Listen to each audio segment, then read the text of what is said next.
Seven, six, five, four, three, two, one. You'll never have the sacred stone. Oh, this you crazy mother.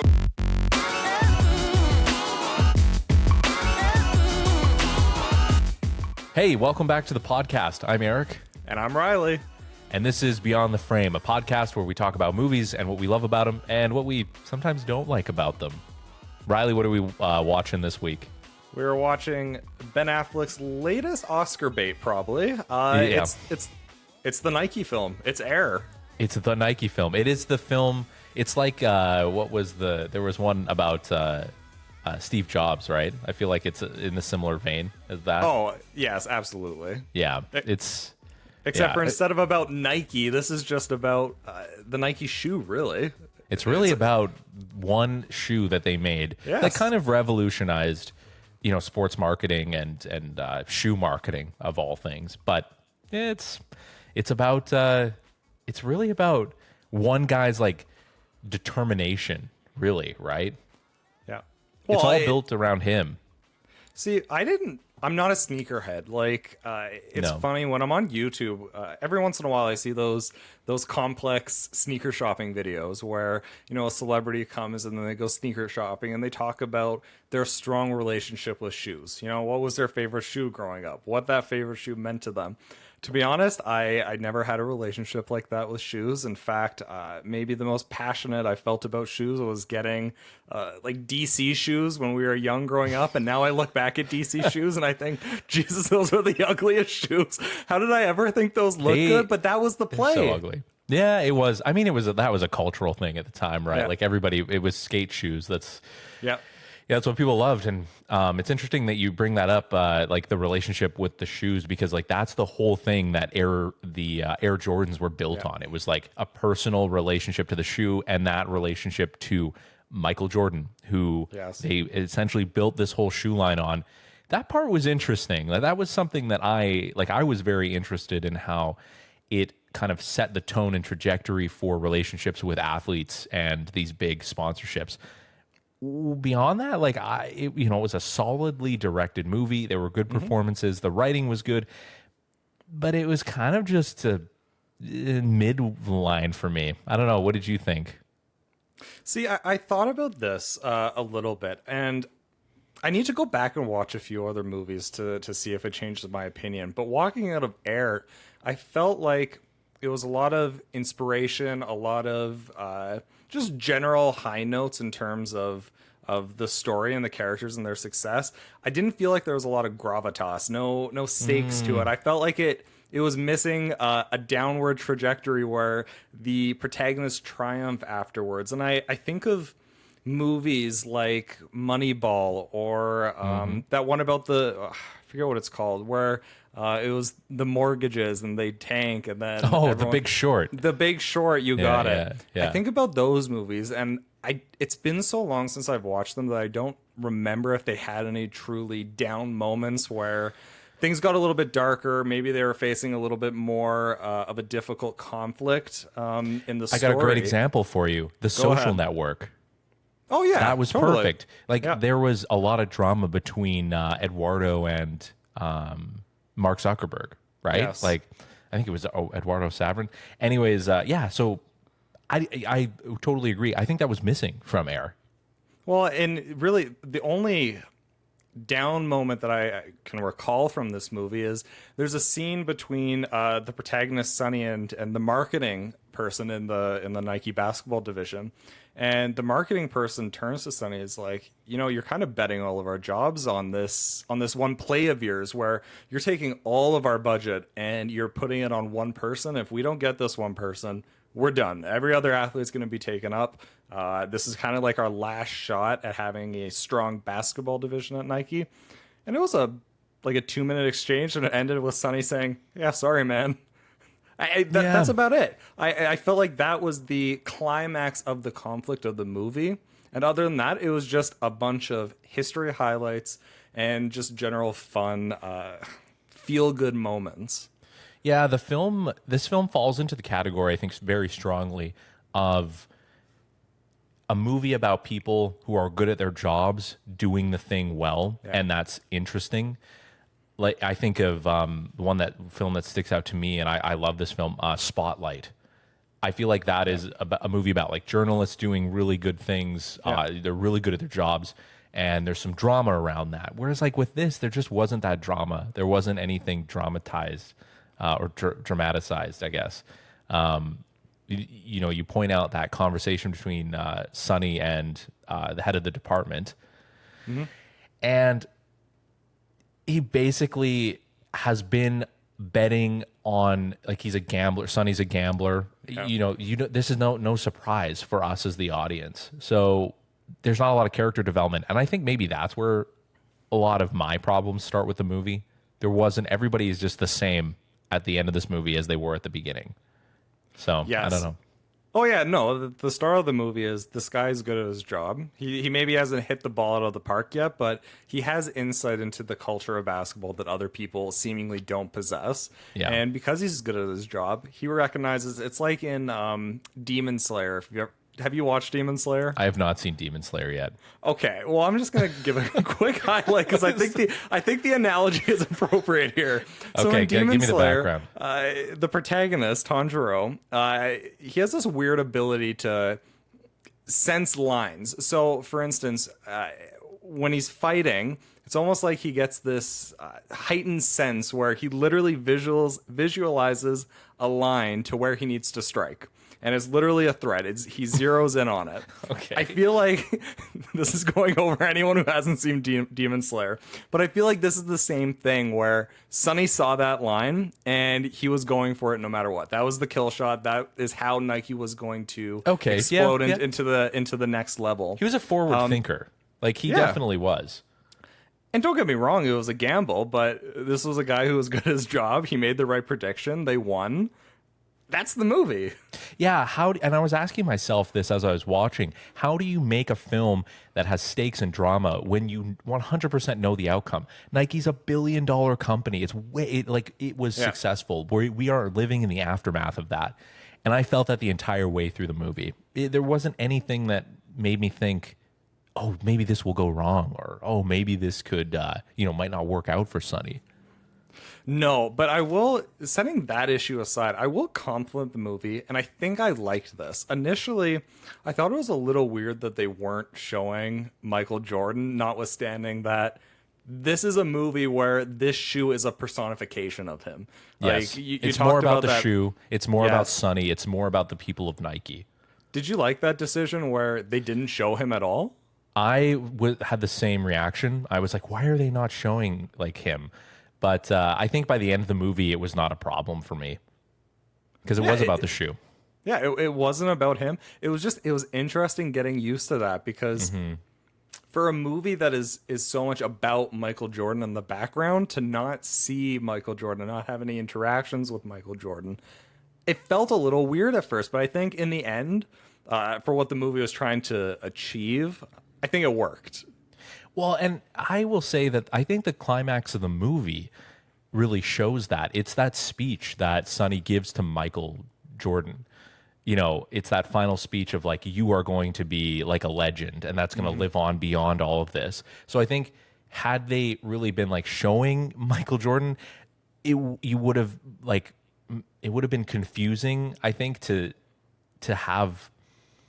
What am I trying to say here? I think it would be confusing to the audience to have Michael Jordan be there, because then is it an emotional thing for Michael Jordan? Not really. He kind of knows that he is a good basketball player. But I think it was more about Sonny telling that story to all of the people around him, all the executives and the people that worked at Nike. What's his name? The CEO, Ben Affleck's character. Can I just say I aspire to have Michael Jordan's confidence? I know I'm going to be the best. I know that. But like Sonny points that out in the video. Yeah. He's like, look at his body. He knows he's a killer. And I think that's pretty cool. Yeah. So they got to bring in some aspects of Michael Jordan's personality and character, but they didn't make it all about him. I thought that was a little weird in the beginning, but you get used to it by the end of the movie. To be honest, one of the things that I found most interesting about the movie was everything I didn't know about Nike in terms of the business. I didn't know that before they got into basketball fame, or they became well known as a basketball shoe company, or just a streetwear shoe company. They were ultimately a running shoe company, and that was their Olympic brand, I think, is how the movie set it up. And why go Bruce into Jenner basketball? was like their biggest athlete, Yeah. I think, at the time. And I found it very pretty funny, actually, where the CEO is like, we're a running company. Everyone runs. You go to the grocery store, you run. Or you go to the grocery store, wear you're wearing running running shoes. shoes. Yeah. And then there's that scene where he starts going for a jog, and he's like, this is how I hate it. Yeah. It's funny to like get to know the CEO because he was quite the character. Before we move on, I did want to mention about the Michael Jordan thing not being shown. I think that was also done because his mom and his mom was really the main character of the Jordan family, and I think it was really important to Michael Jordan, the real Michael Jordan, to have that focus on his mom, and he got the shout out of his old coach, as a character, because he goes to talk to Sonny goes to talk to his coach. That was like a big thing for Michael Jordan to have him in the movie. So, anyways, I just wanted to say that because I do think that was really important. His mom being the focus. So did Michael Jordan actually request that someone playing his coach appears in the movie? And that's Yes. Oh, I didn't know that. Because it was very influential. His coach was very influential in getting people to look at him as a player. Okay. Yeah, because that was like part of the blessing that the movie got from Michael Jordan. That was one of the things he had to have in there. And that's interesting, to be honest. And I assume he also requested, based on what you're saying, that the mother would be the focus of the movie and not him as well. Yeah, I think so. I would imagine that. I don't remember which art. I think it was a Vulture article that was talking about that. But I believe the whole point of not showing Michael Jordan would be to serve, his mom being the main character. And Viola Davis effortlessly She was great. carried that role. Fantastic. Anything I she love her in touches. everything. Yeah, she is like she spins just the most like unknown role into like gold. She's fantastic. You know what? I'll say the same thing about Matt Damon. I think Matt Damon is such a charismatic actor that he can pretty well fit into a variety of roles and run with it. He is one of the best character actors out there. He is like, he's on the same level as what's his name? Philip Seymour Hoffman. I think they're so similar in the types of roles that they could, because they can just play any role. I would also put Christian Bale up there. I think Christian Bale is phenomenal. Yep. Yeah, whereas like I think Ben Affleck is maybe not so much of a character actor as like Matt Damon. I think Matt Damon's more of a chameleon. So that was a really great performance. I think, all around very good performances. Like Chris Tucker as well was really good. He was awesome. I just think there was nothing wrong with the performances in this movie, and nothing wrong with the writing. That's like why I say it's like kind of mid. It's, I wasn't like crying at the end of the movie because there wasn't a lot of emotionality to it. But the little after credits thing where they talk about what each person went on to do, that was inspiring. So I always love that at the end of movies. I even like that at the end of Argo, his other film, where it talks about all the characters at the end. I think it's a good little piece of history as a movie. Yeah. I totally agree with that. To be honest, all the characters I think did a really good job, or all the actors rather. But to kind of pull on that thread that you were talking about earlier, I think this was a relatively short movie. I think it could have used an extra 20 minutes. Yeah. Like, obviously, I don't know about the real life background of Sonny. But obviously things can be a little more dramatic than what they might otherwise be in real life. He clearly had a gambling problem, or he just liked to gamble. Was a gambler. I don't know. They established that at the start of the movie. Maybe play on that a little bit more and show expand on the impact that his gambling could have for the whole company and all the employees with it. We got a little snippet of that with the head of marketing, but even just expanding on that a little bit to give it a little bit more weight, what was happening, because ultimately we know how the movie's going to end. It's one of the movies where you don't have to guess. You know that Michael Jordan takes the deal. You know that the shoe becomes a huge success. Did I know that they did $170 million in sales the first year? No, that's insane. When they're That's like expecting 1980s $3 million. money too. Oh my god, Yeah. that's just phenomenal. It's kind of wild when you have those numbers put in front of you. I will say one thing about Sonny that was weird.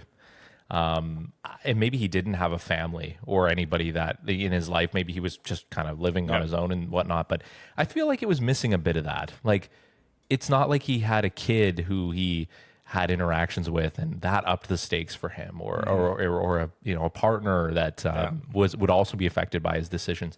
It just feels like a lot of people were affected by his decisions, but we don't see the consequences of that. So it falls a little flat for me. Yeah.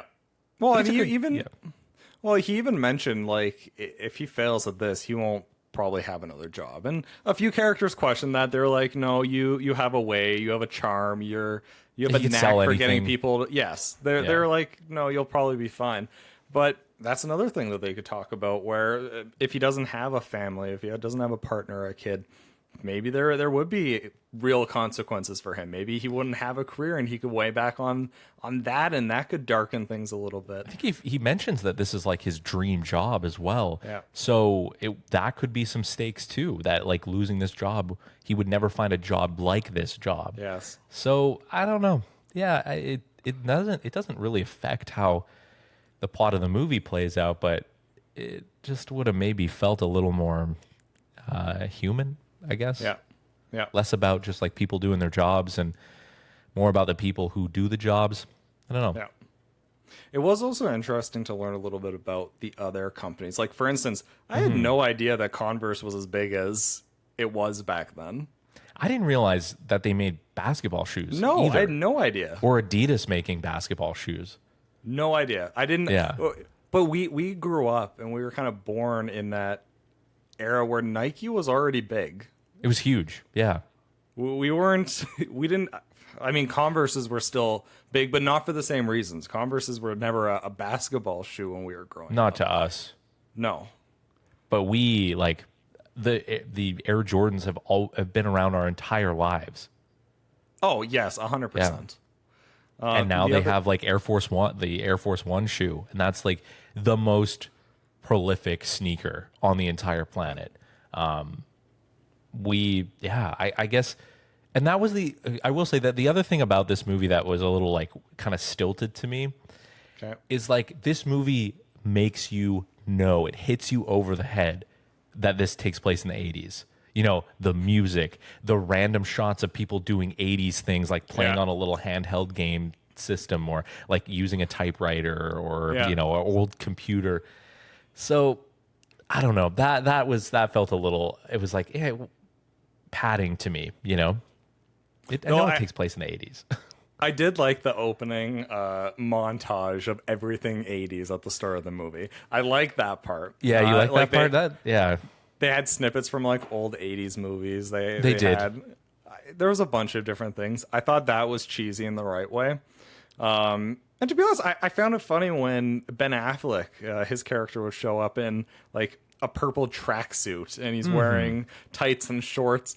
I didn't mind that stuff, but I get where you're coming from, where it's a little on the nose and in your face. Did we need that to know it was in the 80s? No, but you know, the inclusion is not gonna turn anybody away. It was just something I noticed. There were a lot of scenes that were just focused on like, this is when it takes place. It takes place in the 80s. Look at all these look at all these ads for these old ads for like Nike and for Converse, and those all made sense, but it just was something I noticed. My brain noticed it. One thing I didn't ever know, though, I didn't know Michael Jordan was the first to take a percentage cut of No, every sale. me neither.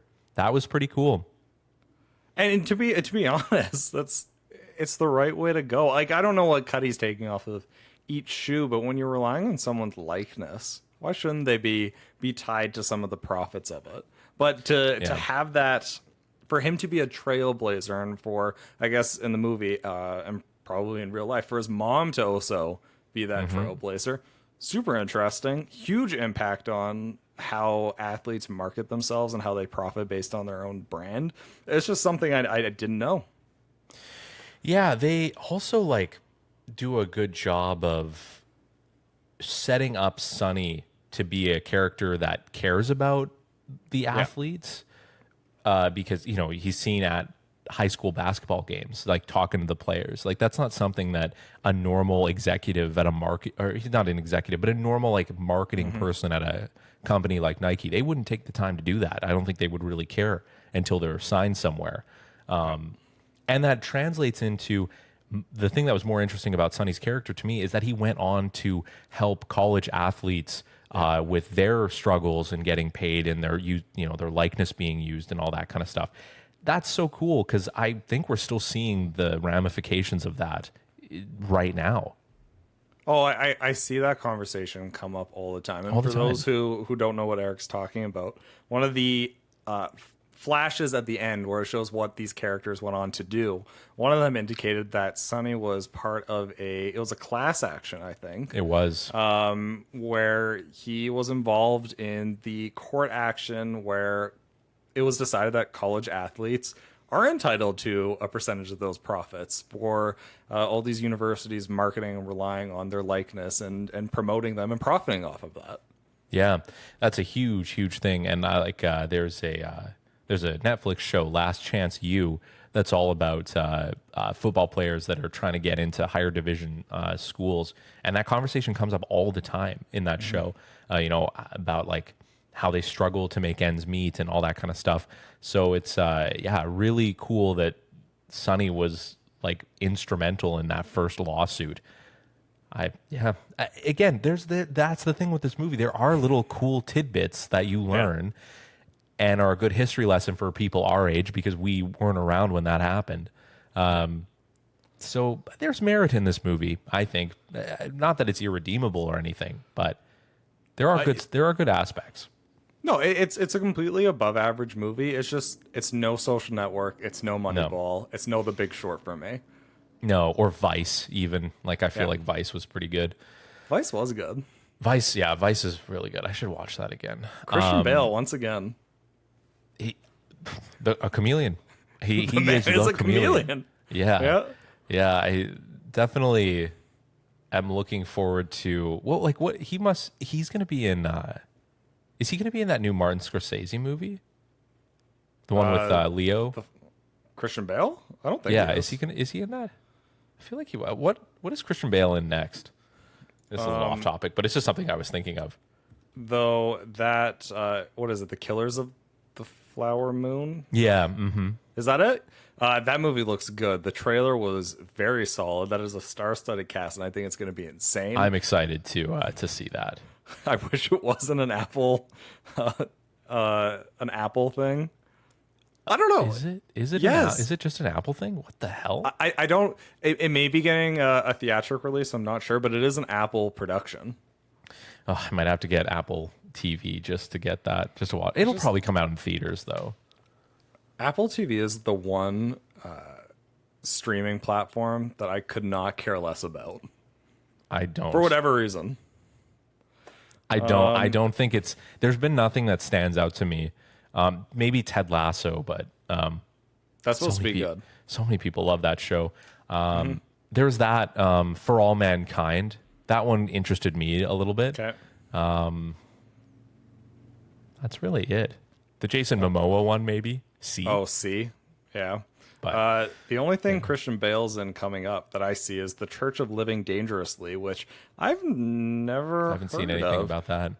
Other than that, he's coming off of the Pale Blue Eye, which I've heard is not good. That's the Netflix one, right? Yeah. Yeah. And like he was in Amsterdam, and I've heard that movie's fine, but it bombed at the box office. And then Ford v Ferrari is another movie that I would put up there with like The Social Network and stuff. Oh, yeah, that's another good one. Fantastic. Yeah, that one is. Oh, Matt Damon's in that too, isn't he? Yes, he is, and he was really good in that too. Just go watch Ford and Ferrari. I feel like you could, any of the movies that we've listed, The Big Short, Christian Bale is in that too.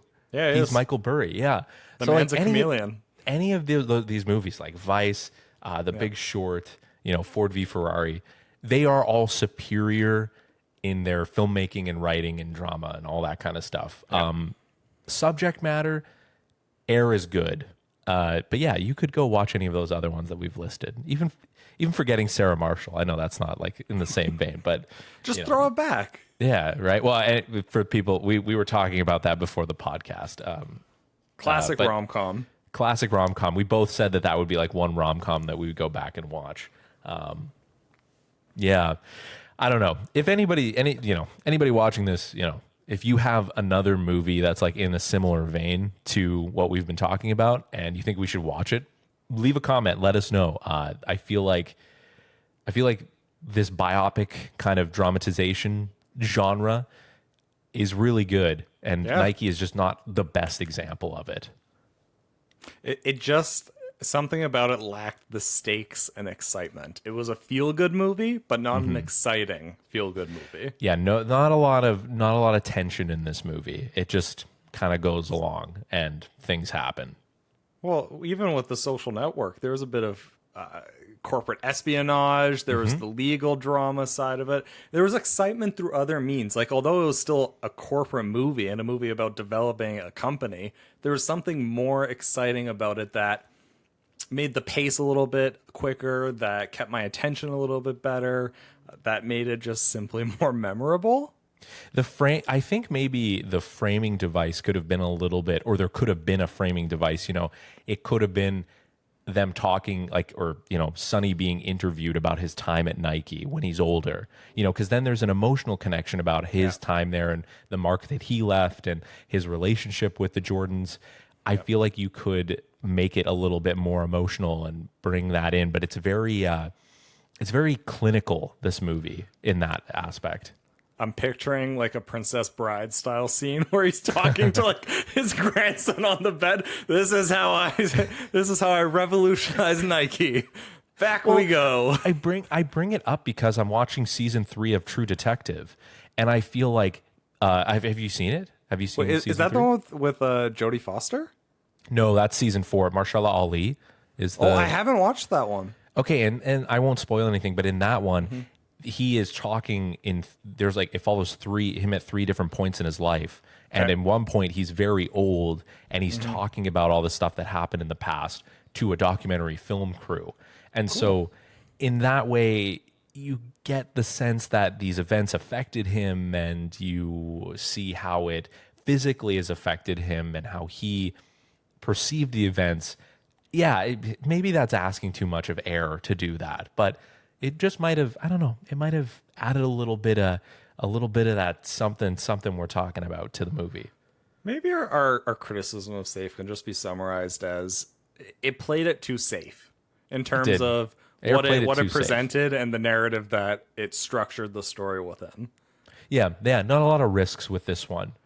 Unlike Nike taking that risk, True. A $250 million risk. It leaves a bit to be desired. That's what I walked away from this film feeling, is that it really could have pushed it a little bit farther, and it didn't. Yeah, I 100% agree with you. So with all that being said, what are you going to rate this one? I give it a solid 3. As a 3? Okay, yeah. I'm there with you. I think it's a 2.5 to 3 for me. So we're a little bit below the collective consensus for this movie, which is they're holding it on a very high pedestal. Yeah. We'll see if the ratings drop over time a little bit. It hasn't been out too long, but definitely the reviews so far from the public are very, very high. The audience score on Rotten Tomatoes, take that with a grain of salt, but it's 98%. People really like this movie, and it is a feel-good movie. Like, you don't feel bad watching this movie. Whereas The Social Network, you kind of feel bad watching it. Yeah. You feel kind of gross afterwards. This, you don't feel that way at all. No. They're all good characters. There's no bad people. There's nobody plotting to destroy Nike. you know, even the between company relations, that's never explored, you know. Yeah. So it just is. It's just a movie about Nike doing this thing, and you can learn some stuff from it, but you won't get much out of it after beyond that. But And it's on Prime. Everyone It's on has Prime. Prime. So you can go watch you it. can watch it. Yeah. Yeah. Go watch it. You know, come back. You know, watch what we say, and leave a comment if you agree or disagree. It's really subjective, I think, because I think that there will be people who, you know, big sports fans, you know, people who are big fans of basketball, they will get a lot out of this because it's cool to meet these people that were behind such an iconic shoe. For people like us, Yeah. just doesn't hit the same way, I don't think. Us people who wore DC shoes back in high school. Yeah. The DC shoe wearers out there. Yeah. The people who are not super into basketball. Yeah, that's it. That's Air. Next time, what are we watching, Riley? We are watching a foreign film, which I don't remember every movie we've talked about.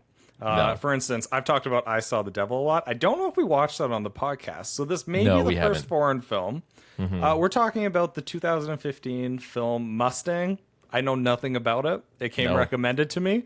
I'm going in blind. This is a drama movie, which isn't typically something I watch, though Air is certainly a drama, and I'm excited to see what it's like. It's a new type of film for me.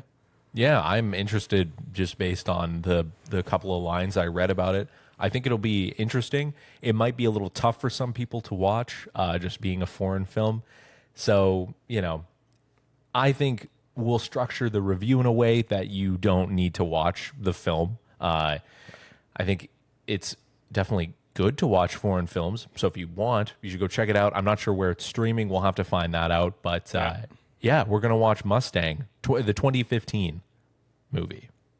I don't know if there's other Mustang movies out there, but We have that asterisk nonetheless. yes, yeah, exactly.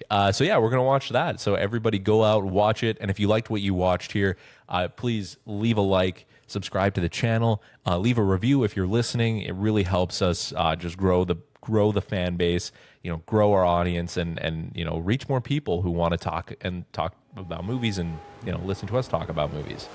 And yeah, so thanks for watching and listening. We'll see you all in the next one.